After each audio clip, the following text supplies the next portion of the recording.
নমস্কার বন্ধুরা, সিজাস লাইফের আর একটা নতুন ভিডিওয়ে আপনাদের সকলকে স্বাগতম। আজকের এই ভিডিওর মাধ্যমে আমরা জানবো আপনারা যদি আসতে চান তাহলে কিভাবে আসবেন, কোথায় থাকবেন, আর কতই বা খরচ হবে, আর খুব অল্প সময়ে উইদাউট রিজার্ভেশন টিকিট ছাড়া আপনারা কিভাবে আসবেন, কখন ট্রেন ছাড়ে, কোথা থেকে ছাড়ে, তার পুরো ডিটেলস আজকে এই ভিডিওর মাধ্যমে আমরা আপনাদেরকে জানাবো।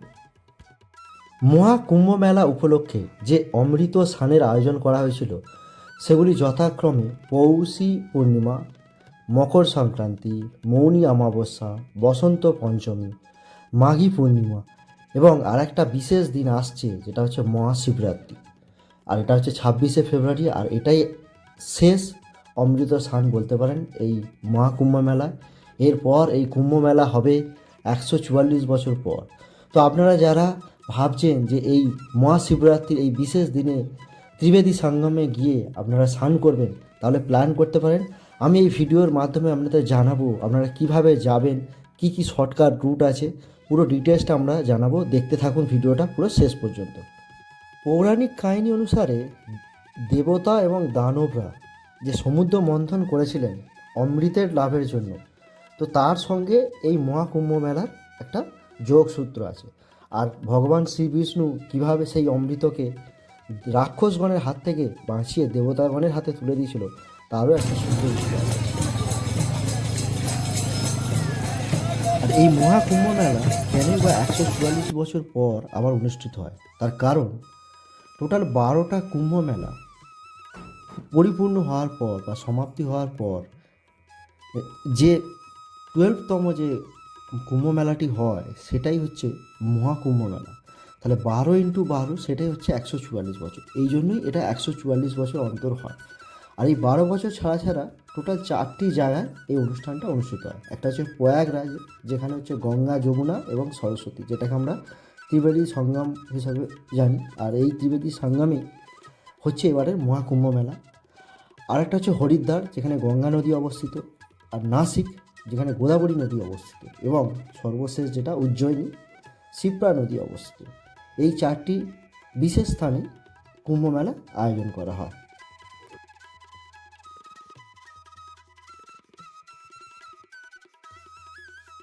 যেমনটা বললাম, এবারের মেলা হচ্ছে প্রয়াগরাজ, যেটা উত্তরপ্রদেশে অবস্থিত, আর যেখানেই আমাদের গঙ্গা, যমুনা এবং সরস্বতী এই 3টি নদীর মিলনস্থলকে ঘিরেই এই মহাকুম্ভ মেলা হচ্ছে। আর সেখানেই সমস্ত ভক্তবৃন্দরা স্নান করছেন। আর এই 3টে নদীর মিলনস্থলকেই বলা হয় ত্রিবেদী সঙ্গম। তো এখানে গেলে আপনারা দেখতে পাবেন গঙ্গা এবং যমুনা নদীর জল আর আনভিজিবল সরস্বতী নদী।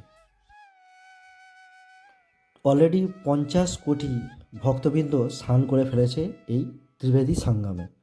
আর স্বাধীনতার পর এটাই প্রথম মহাকুম্ভ মেলা। আর সেই জন্যই পুরো দেশ জুড়ে যেন ভক্তদের একটা বিরাট ঢল নেমে পড়েছে এই ত্রিবেদী সঙ্গমে। এই মহাকুম্ভ মেলার সঙ্গে একটা অ্যাস্ট্রোলজিক্যাল দিকও জড়িয়ে আছে। বলা হয় বৃহস্পতি, সূর্য এবং চাঁদ যখন একটা নির্দিষ্ট জোডিক্যাল বা রাশিচক্রের একটা অ্যালাইনমেন্টে আসে, সেই অনুসারেও এই মহাকুম্ভ মেলা বা এই কুম্ভ মেলা অনুষ্ঠিত হয়। আর আমাদের এই বাংলাতেও একটা কুম্ভ মেলা হয় প্রায় 700 বছর বন্ধ থাকার পর 2022 সাল থেকে এটা শুরু হয়েছে বলতে পারেন যে এই কুম্ভ মেলা। আর এটা হয় আমাদের হুগলি জেলার বাঁশবেড়িয়া বলে একটি জায়গায়।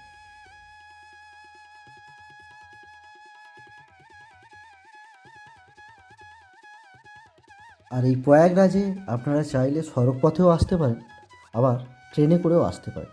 তবে এখন সড়ক পথে প্রচণ্ড লাইন, প্রায় প্রয়াগরাজ থেকে 300 কিলোমিটার আগে আপনাদেরকে বিশাল একটা ট্রাফিকের সম্মুখীন হতে হবে। আর যদি আপনারা ট্রেনে করে আসেন, ট্রেনেও প্রচণ্ড গরমিল, ট্রেনেও প্রচণ্ড ভিড়, প্লাস হচ্ছে প্রচণ্ড লেট হয়। বা ট্রেনে আসলে আপনারা কী করে যাবেন, কিভাবে যাবেন, সেটা আমি একটু ডিটেলসে বলে দিচ্ছি। আগের দিকে চলুন।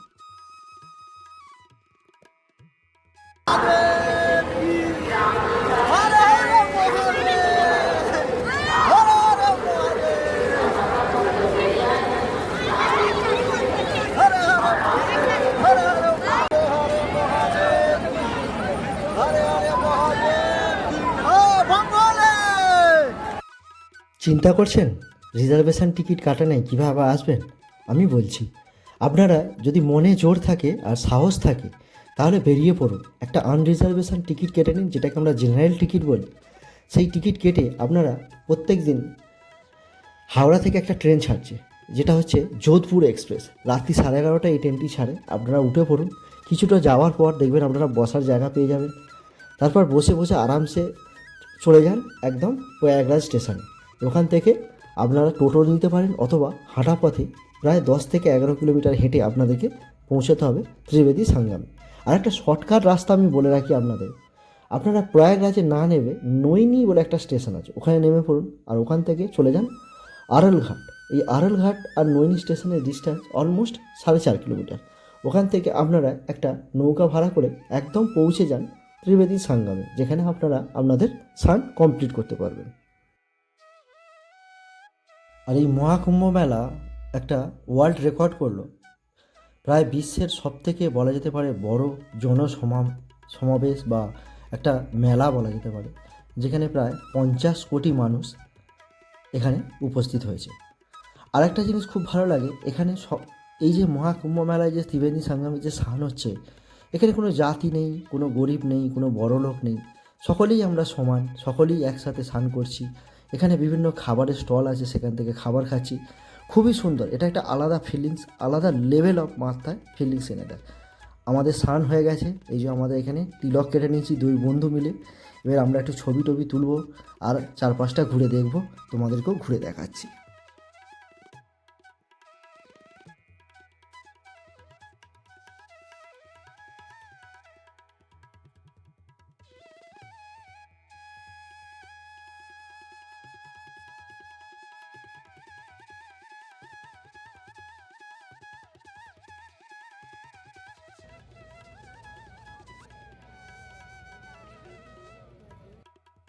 চলুন, শান্ত হয়ে গেল, এবার একটু খিদে পাচ্ছে।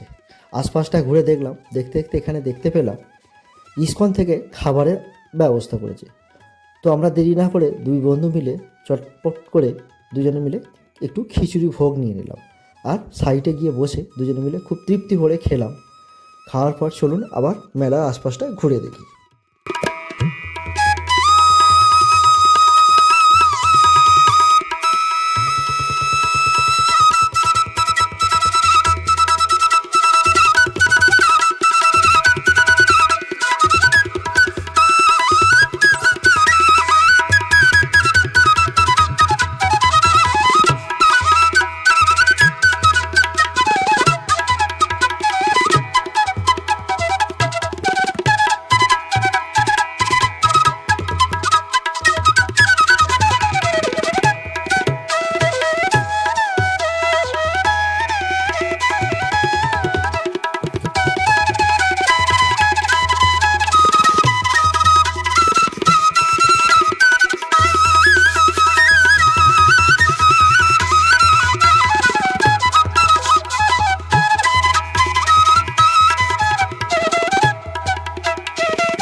থাকার জন্য বিভিন্ন সরকারি এবং বেসরকারি টেন্টেরও ব্যবস্থা আছে। আর টেন্টের ভাড়া ওই 600 থেকে 800 বা 1000-এর মধ্যে আপনারা পেয়ে যাবেন, আর আপনারা টেন্টে থাকতে পারেন। রাত্রেবেলা গঙ্গা যে ঘাটটা আছে সেখান থেকে পুরো নদীতে মানে এই ত্রিবেণী সঙ্গমের যে ঘাট থেকে যে দেখাচ্ছে, দেখো কত সুন্দর লাগছে। সারিবদ্ধ ভাবে নৌকাগুলো দাঁড়িয়ে আছে, সুন্দর লাইটের ঝর্ণা, একদম কত দূর যতদূর চোখ যায় দেখতে পাই শুধু লাইট আর লাইট। যেই তখন রাত হয়ে তখন বাজে প্রায় ঘুরতে 3টে, এই 3টের সময় কোনো মানুষজন নেই, পুরো ফাঁকা, একদম একদম ফাঁকার মতো, কত সুন্দর লাগছে। আর আমরা ছিলাম এই ঘাটের খুব সামনে, সেজন্য আমরা এই ঘাটটা রাত্রেবেলা উপভোগ করতে পারি।